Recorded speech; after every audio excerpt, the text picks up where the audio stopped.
एक बार की बात है, एक गांव में एक ब्राह्मण रहता था।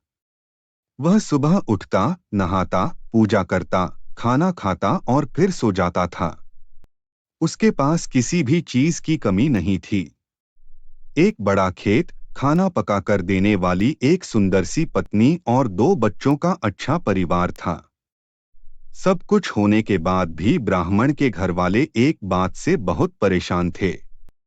वो बात यह थी कि ब्राह्मण बहुत आलसी था।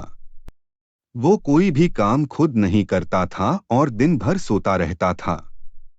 एक दिन बच्चों का शोर सुनकर ब्राह्मण जाग गया और उसने देखा कि उसके दरवाजे पर एक साधु महाराज आए हैं।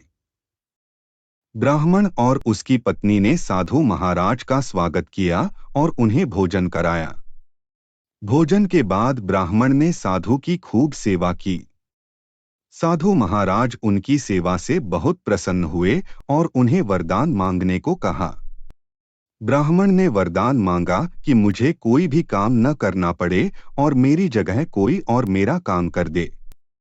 तब साधु उसे वरदान में एक जिन्न देते हैं और साथ में यह भी कहते हैं कि जिन्न को हमेशा व्यस्त रखना।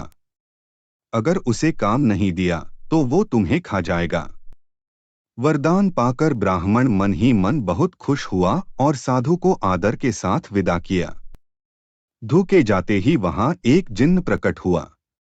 पहले तो ब्राह्मण उसे देखकर डर जाता है, लेकिन जैसे ही वो ब्राह्मण से काम मांगता है, तब ब्राह्मण का डर दूर हो जाता है और वो उसे पहला काम खेत जोतने का देता है। जिन्न वहां से गायब हो जाता है और ब्राह्मण की खुशी का ठिकाना नहीं रहता। कुछ ही देर में जिन्न फिर आ जाता है और बोलता है कि खेत जोत दिया, दूसरा काम दीजिए। ब्राह्मण सोचता है कि इतना बड़ा खेत इसने इतनी जल्दी कैसे जोत दिया।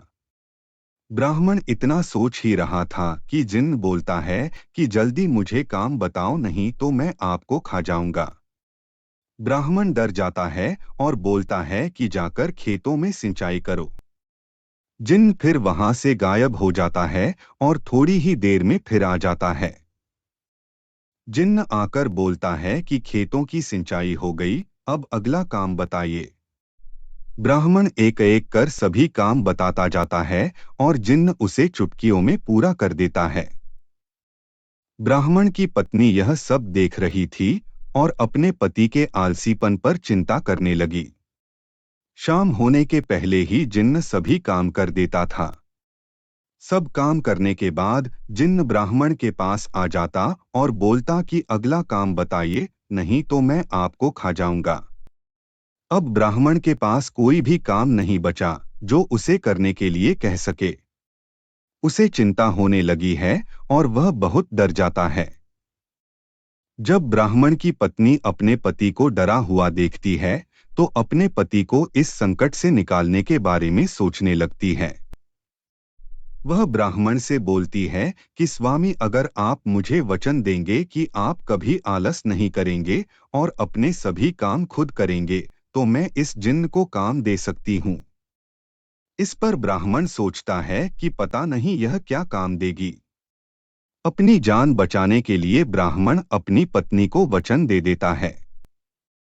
इसके बाद ब्राह्मण की पत्नी जिन्न से बोलती है कि हमारे यहाँ एक कुत्ता है, तुम जाकर उसकी पूंछ पूरी सीधी कर दो। याद रखना, उसकी पूंछ एकदम सीधी होनी चाहिए। जिन्न बोलता है कि अभी यह काम कर देता हूं। यह बोलकर वह वहां से चला जाता है। लाख कोशिश के बाद भी वह कुत्ते की पूंछ सीधी नहीं कर पाता और हार मान लेता है। हारकर जिन्न ब्राह्मण के यहाँ से चला जाता है।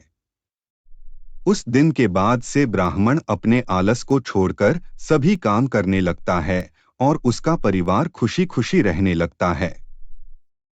हमें कभी आलस नहीं करना चाहिए। आलस करने से हम मुसीबत में फंस सकते हैं। इसलिए हमें आलस छोड़कर अपना काम खुद ही करना चाहिए। और बहुत सारे जोक्स एंड स्टोरी देखने के लिए हमारे चैनल को लाइक कीजिए, सिया जोक्स एंड स्टोरी। और हाँ, बेल आइकन वाला बटन ज़रूर दबा लेना ताकि आपको हमारे नए वीडियो का नोटिफ़िकेशन जल्दी से जल्दी मिले। Thank you.